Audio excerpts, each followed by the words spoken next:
a gun pointed at your face. You're looking at it. Anybody have had that experience? Got robbed? No one? You've had. You see? Barrel of a gun. I had a barrel of a gun actually robbed, some time ago, and that event had me traumatized. Usually they would say, you see your lights flashing, your light flashing before your eyes and whatnot. That didn't happen. I just got numbed. I just didn't, the whole place looked like it slowed down, like if it wasn't real, like things were in slow motion. And that experience left me traumatized for quite a while after. For any time I saw individuals looking like the three guys who robbed me, my heart would race. I would keep looking back at those robbers. And sometimes I would even see neighbors and mistake them and neighbors' children and say, hey, they might be people robbing me. And then I say, no, that is, Mrs. Greenage's son, no, somebody down the road. That experience of a robbery could traumatize anyone. And on February the 21st, 2018, a teacher at Jordan Hill Presbyterian School was traumatized when a gun was pulled on her and she was robbed in the school compound and her car taken. So here you are, a hard-working teacher, going to do her duty, going to make an honest day's work in an environment which should be safe, but was robbed there. So one can only imagine, what is Trinidad coming to? A place of learning, a place where you're sending your children to excel, to take over our country. This is what we are doing, our teachers. So teachers you have to be careful. Because this teacher, the fear, the near-death experience, the anxiety, anytime she goes into that school compound now and she goes to park there, she will have that fear coming up. She will have her heart racing. She will feel, that I'm going to be robbed again. And this is all what we call an acute stress reaction. And if it is prolonged, and she has nightmares and flashbacks, and she feels the whole place is not real, she will have something which we call a post-traumatic stress disorder. So life experiences can traumatize you guys to such a state that mentally, if it affects you, you would not be able to give of your well-being to teach your students. So the whole mental state will be shaken. Your whole mental state will be shaken to its core. How can she teach children if she herself has to deal with her own fears? How can she manage a class with children who may have their own difficulties? Ladies and gentlemen, it is not just Trinidad. Schools are like that. Remember in the United States, the school shootings. So if you think you're going to escape here and go abroad to teach, it can catch you anywhere. Nigeria, they kidnap schoolgirls, carry them in. So it's all over. And a teacher now has a difficult task. A difficult task because what studies have shown in the UK, 30% of teachers drop out after 5 years. And in America, some recent studies show 17%. I'm not sure what is the studies here in a 5-year period. So we need teachers. But we don't need you all to drop out. We need you to be there and stick to your job and help our country. So therefore, it's easy to escape, easy to run. And it's easy to do that if you are faced with difficulties. And yes, as young teachers to be, you are going to be faced with difficulties. You see, the difficulties you'll be faced in society is out there. And then you will face difficulties in the school environment. So therefore, to look at a healthy mind of a teacher, we have to ensure that your home environment, the stresses you have home, you can somehow get a grip to that, get a support system to that, so then you can come to school and deal with what you have to deal with. So statistics will show that it is 1 in 4 persons who suffer from mental illness, 1 in 4. So if you look around there, 1 in 4 of you guys will have mental illness. I don't want you to kind of, point at any of your friends. You may notice some odd behavior. When we look at stressors and we look at the statistics, right? You remember there are stressors of life and there are stressors of work. So let us look at life because you are not isolated. And how you cope would contribute, hope will contribute to your effect as a teacher. So therefore, my experience as a child, I always remember my first teacher, Mrs. Celia Hananan, Queer Presbyterian School. And when I see her, I still have that feeling of love towards her, that feeling of respect. It was like a second mother to me. It was like I am there in a school, and I will always have that respect for her. I will always admire her. But if Miss Hananan had problems, she may not have given us that love or that respect as children. She may have transferred some of her aggression, some of her depression, some of her irritability to us. Thankfully, that was not so. So my job is to try to tell you guys, how can you handle your depression, your stresses at home, so it would not walk to the school with it. You see, when you are stressed out at home, you can bring that emotional baggage to school, and the children will suffer. So my teacher always welcomed us. She had that loving interaction. And we have to realize, if a child is physically, emotionally, and verbally abused by a teacher, that child can be emotionally unstable adult. And those emotionally unstable adults will make up society in the other few years. So therefore, you have to realize your role is very important in shaping society. You shape the children that will give us society in the next few years. So a teacher is there with a child 8 hours a day, and you have to realize the important role you play. Your mental well-being could create a nation of well-rounded children. You not only help children academically, but you also help them socially and emotionally. So good. So what stresses happen in your homes? So the stress of a teacher, as again, we're looking at the home situation. In homes, what stress do we have? Relationship issues. Relationship issues with other family members. If you have disputes with your parents, dispute with your siblings, that will add to the stress. If you have, as a single parent, to see 2 children, drop them to school, see about their meals, see about your sick, ailing parents, financial obligations in the home, you will be overburdened, and you will come to school and some children might get the brunt of that. So therefore, we have to look at how we handle things home. How are we going to get the support system home to deal with our problems? So at home, we have the conflicts arising with relatives, sibling envy. We have parents dying, children quarreling, siblings quarreling over land issues. It's common. The problems we have seen in clinics for the last 20 years, it's the same issues. Problems with disputes with parents, disputes with siblings over land and assets, assets when parents die. Another issue we have is relationship issues. A boyfriend, a husband, a cheating mate. These are issues that will affect you, and these are issues we see in clinics. So, finances, people who have to face traffic on a daily, all this can overwhelm him or her. Again, family financial issues are major causes of stress. Now, I would like to give some examples of teachers that I saw in clinic over the last 2 years. Some examples. So we looked at the home situation. We looked at what can cause stress at home. But you have to garner support. You have to get ways to mediate. Family disputes, mediation center. There's the social development, also has some counseling services. So I would like to give some examples now of teachers who I saw as patients over the last 2 years. The first one was a girl called Sita. Sita was a small Indian girl, and she was put in a school in a hotspot to work. Now, she was so small and tiny when I saw her. I wondered how could she control her class.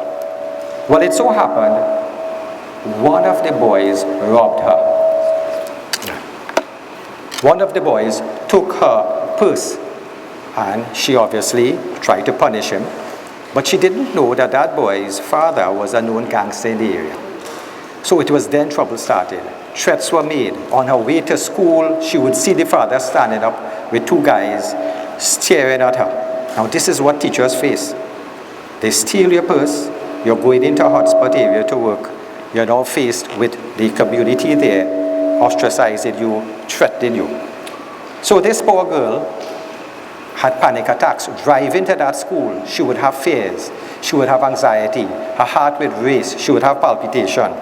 And it came a sense where she couldn't function. She couldn't go to work. She couldn't sleep. Just the thought of going in there and she might be shot, she might be killed. They had scratched up her car once. So it comes like, why am I going there? What am I doing? And she asked for a transfer, but it never came until we wrote repeated letters to say this girl is going to be traumatized. Please move her out from that environment. So therefore, your environment you work, the culture where you work, all these are things that are important. And she had major stress. Another patient I had came to me because she feels guilty. She feels guilty and she feels hurt because she gives private lessons. I said, private lessons? So I found that strange. She said, yes, because the parents now accusing her of not teaching the children in the school and keeping back the work just to get money from private lessons. She said, Doc, it's not me. The curriculum is so hard, I have to try and finish it. It's not I don't want to, I'm getting money from the private lessons also, but we have to do it. So again, she came because she was feeling distraught, that, as a single parent, she needed the extra money. So she suffered from a low-grade depression, which we call dysthymia, as a result of the constant accusation of the parents and the fact that she felt guilty that, she's taking these people's money. Another teacher, this girl lost 3 pregnancies. She had 3 miscarriages, and she was placed in a school near Toko. She lives in Sawa. She was pregnant again, having to drive to this school with all she counted all the potholes along the way. So she would know any pothole she go in, she could miscarry again. She begged the authorities, please move me. I have this pregnancy, it's a precious pregnancy, I've lost 3. Again, they didn't want to transfer. So then, again, she actually started to have a depressive state where she was depressed. Here am I teaching, for my own benefit, I'm asking for a transfer. They didn't want to transfer. Again, we had to try to intervene on her behalf. And thankfully, she was moved to a nearer area. So, again, a teacher came to be. She was transferred to a school where she didn't fit in. It was one of the religious denominational schools. She didn't understand the culture, she didn't understand the people, she didn't understand the religion. It was a religious school. So she really didn't fit in, and she felt isolated. She felt that she had no sense of belonging, and she felt helpless. The children are asking her things, and Doc, I don't know this and that, I don't know this language, how could I help this child? So she felt that level of helplessness. She felt isolated. She felt she didn't belong. And this led her to have what we call an adjustment disorder with a depressed mood, adjusting to this environment. Another patient came, a difficult principal who may be very authoritative. She said her principal, when she went to that school, she was a young girl, had all the aspirations to try to help, give ideas. But the principal was an old-timer. He had old ways, and he had full control of the school.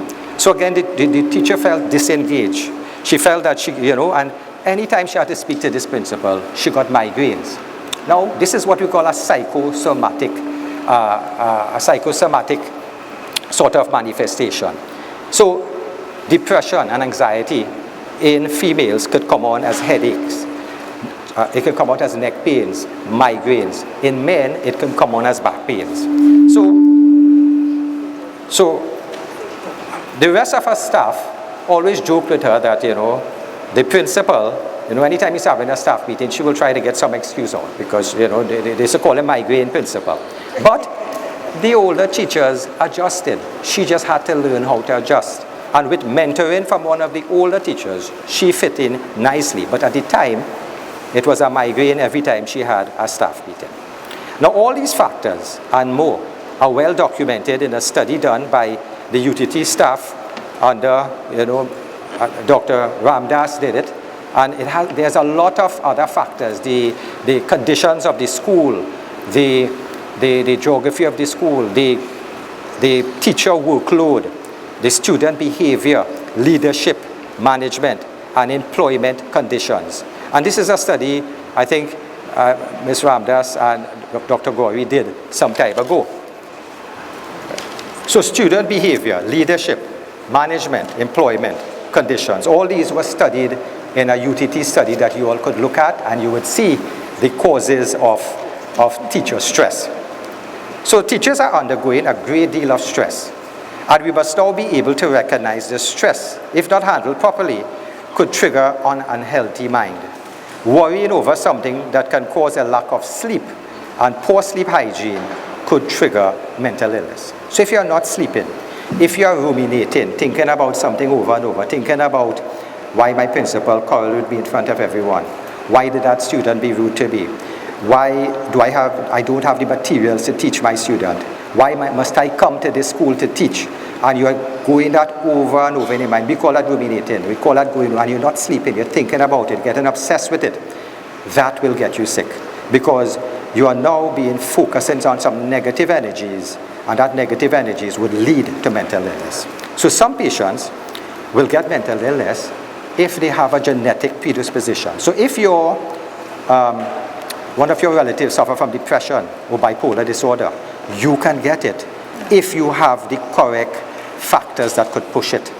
If you learn the correct support systems, you may not get it. So the idea is, if you have someone in a relative who suffers from depression, bipolar disorder, schizophrenia, try to develop some sort of support system, be it religion, be it a friendship circle, be it a family member, some way that you can get access to treatment or to vent your feelings before you internalize it.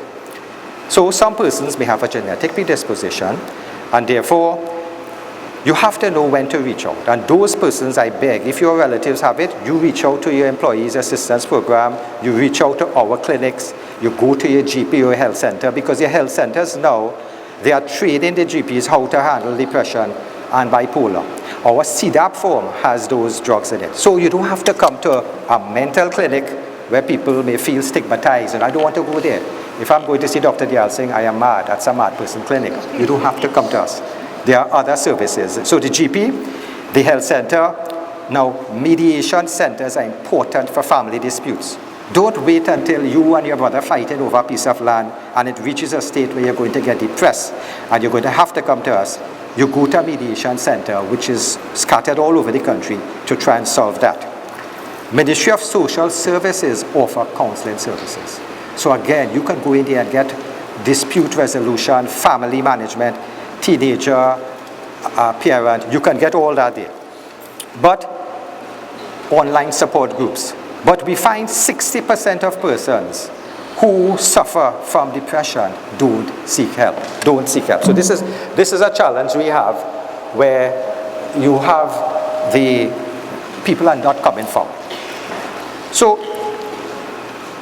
what sort of emotional problems would you all get? We already say in the home you can have stress with relatives, with your relationship with boyfriends or husbands.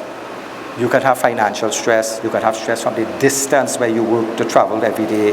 You can get burnout if you have to see sick parents and come to school. And in the school, the factors that lead to the stress is politics between the teachers. Somebody's getting promotion before which occurs in every department. It doesn't happen in teachers only. Again, you're dealing with a principal who's too authoritative. You're dealing with you're not fitting into the school system. You're dealing with the school that the conditions may not be nice. So again, you are dealing also with students who may be very unruly. So a noisy environment is bad for mental health. Unruly environment is bad for you because you are shouting, you're having to shout, you have no discipline. All these things can affect you. And all those factors are found in the study that the UTT did. So when we are looking at mental illness or emotional problems that come to us, depression is one of the commonest ones. So there are 800,000 people worldwide, globally, in a year who kill themselves. 800,000. And women actually present with depression twice as much as men. But when they try to kill themselves, they find men succeed more. Men use more lethal methods of killing themselves. Again, we have around 1,200 persons being admitted to our 3 major hospitals for attempted suicide. So these are high figures. And what we have found is that over the years, there's more and more people suffering from depression. Over the years, there's a younger age group. And between the 15 to 29-year-old, suicide is the second highest cause of death.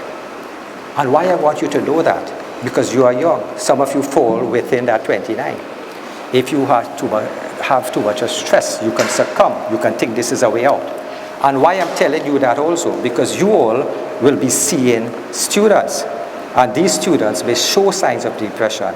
And we are hoping you all could look at it, recognize it, and help that child. So therefore, how does depression look? Depression has many faces.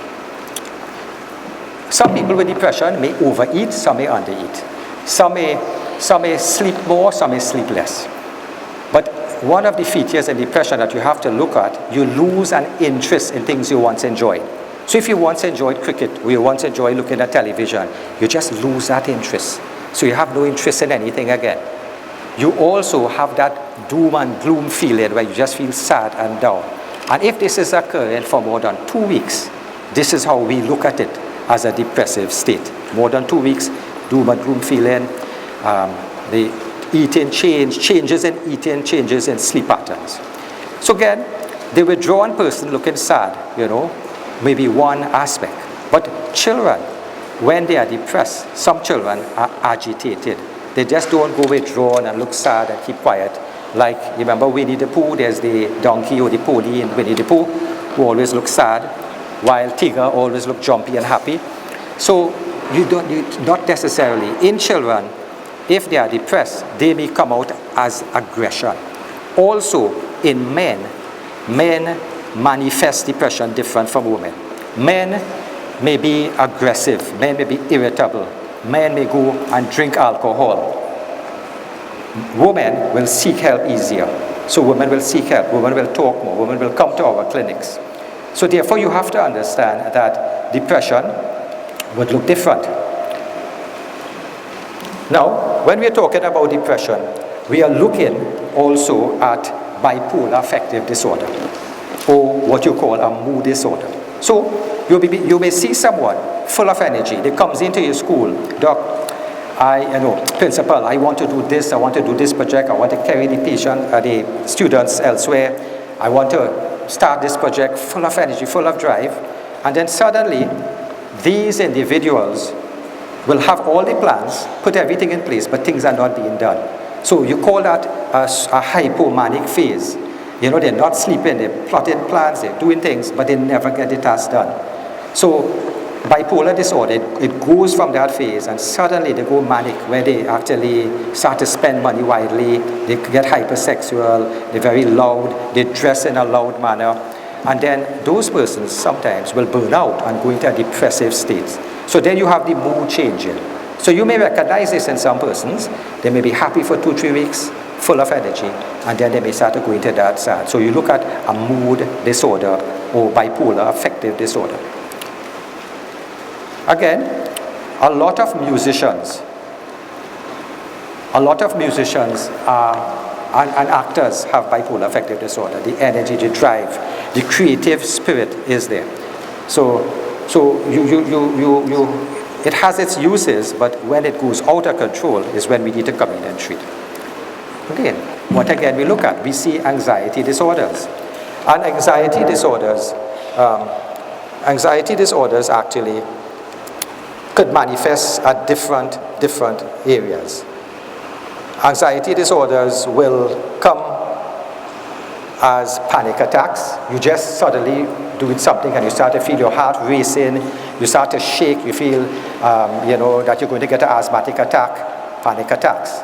You have a general anxiety disorder where you just feel that you don't want to come out of the house, you just feel scared, it's like a gloomy thing, something's going to happen to me. You're fearful of going out. Sometimes the fear overcomes you and you feel a sense of dread. Some people feel nervous for no reason. They say, Doc, I have a lump in my throat. I am shaking, I'm sweating, I have a racing heart. Anticipation of dread is how the persons describe it. So you have this, what we call general anxiety disorder. Again, you have the fact that any robbery, as what happened to that Jordan Hill, any trauma can lead to an acute stress disorder.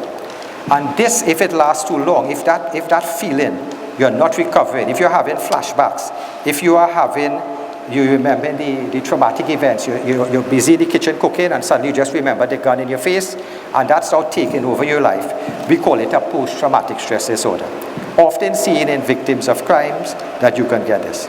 So some young teachers also may have fear. And I had this young girl, very, very bright. She did PhD and everything, and very bright girl.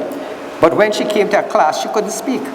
The little children scared her. So then she had what you call social anxiety. So we had to teach her how to interact, how to get that out. And we have cases where the panic attacks, the OCD, which is obsessive compulsive disorders, are seen.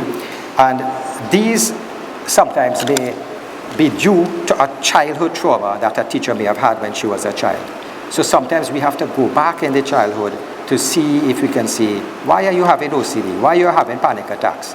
And if you are having these attacks, it's good to see a professional to get at the source of it once it's affecting your life. Adjustment disorders. I mentioned adjustment disorders, that when a person is placed in environments that they cannot fit in, or who have different schedules, have problems adjusting, or even changes in health, this can be manifested with depressed mood and anxiety. Then, the classic case where you call it a madman, schizophrenia. Most of persons here will look at somebody who speaks to themselves, who dresses inappropriately. You will be scared of that person sometimes. You don't know how they're going to react. But schizophrenics, or what we call a psychotic disorder, this is present in 1% of the population. If the triggers are right, if we are not getting enough sleep, if we have schizophrenia in the family, we can get it if we do not know how to handle the stress. Marijuana that people claim that will calm you, if you have schizophrenia in your family, marijuana can trigger psychotic illness. So sometimes during pregnancy, you can find that it can trigger a disorder where the hormonal changes in pregnancy can make you go depressed, which you call, so you have a depressive state, and you have after pregnancy, you can have the postpartum psychosis where you see things. So about 10% of pregnant women may get postpartum depression, and about 1% may get postpartum psychosis. And regrettably, I had a patient who got pregnant, lovely baby, but after the pregnancy, this lady started to think that people were spying on her. People were trying to do her evil. She said she was totally paranoid. And this is what sometimes happens after pregnancy, regrettably. So therefore, some of the paranoid persons become hyper-religious. They're talking about religion all the time. Socially withdrawn. Sometimes they think their co-workers, the students are against them. And I have seen 2 teachers with this disorder, and they are doing very well, but they are doing well because they have the support of the other members of staff. The other members of staff know when these persons are probably having a little difficulties, and they give them that support. So we need to give your fellow teachers who have any sort of mental problem the support when needed. A difficult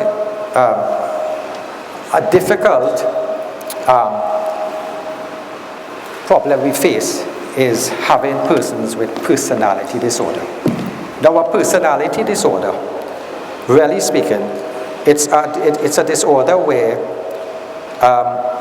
there are different types of personality disorders, but a personality disorder is one where it's a strange, ingrained behavior where if you have it, you see nothing wrong with you, but it's the other persons around you that suffer. So it's a maladaptive behavior where you would go there, and if it's narcissistic personality disorder, you don't care about other people. You are the most important person in the world. You have to get things by all means. And if you have a narcissistic co-worker, it is difficult because that person will think everything I do is right, everything you do is wrong. Then there's the borderline personality disorder, where sometimes you have difficulties in controlling your impulse. So you do risky behavior. Someone tells you something and you just get very impulsive. You go to gambling, illegal activities, self-destructive behavior, mood swings, inappropriate anger, antagonistic, difficulty controlling emotions, and feeling misunderstood, neglected, alone, fear of being alone, feelings of self-hate and self-loathing.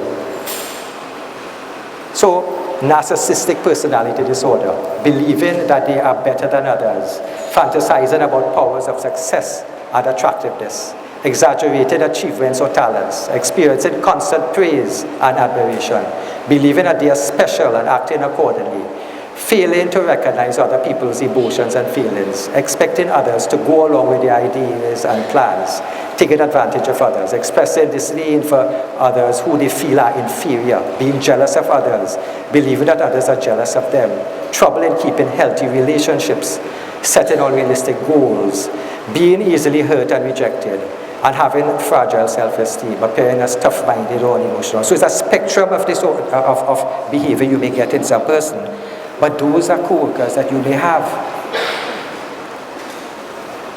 Now, when you look at these disorders, you have to appreciate too, drug and alcohol abuse common in Trinidad. You look at your co-workers, you have to see those co-workers who may be coming smelling of alcohol, not dressed properly, looking with red eyes, going in the bathroom to take a shot every so often. You have to look out of your co-workers, because if they embarrass your profession, you wouldn't like it. So you look at them and see if they can get help. But our problem is, most people who are on alcohol and drugs, they don't see they have a problem. And this is a challenge we face at St. Anne's Hospital, where people may come in, we may detoxify them, we get the alcohol, the drugs out of the system. We offer them free clinics in Cora they do not want to go. So we cannot force people. But we have to see how, best we can use the families in that to intervene together with families and staff to get help for that person. Now, oftentimes, a teacher, besides having these problems, your role is to look at students, to recognize problems in students. So I hope I kind of touched certain aspects where you could look at depression, anxiety, panic attacks. You look to recognize certain disorders amongst each other. But let's see now, you are teaching in a class. How do you know sometimes a child needs help? Because you have to have a healthy mind, but you also have to look to see what's going on out there in your class. So sometimes you have a difficult student.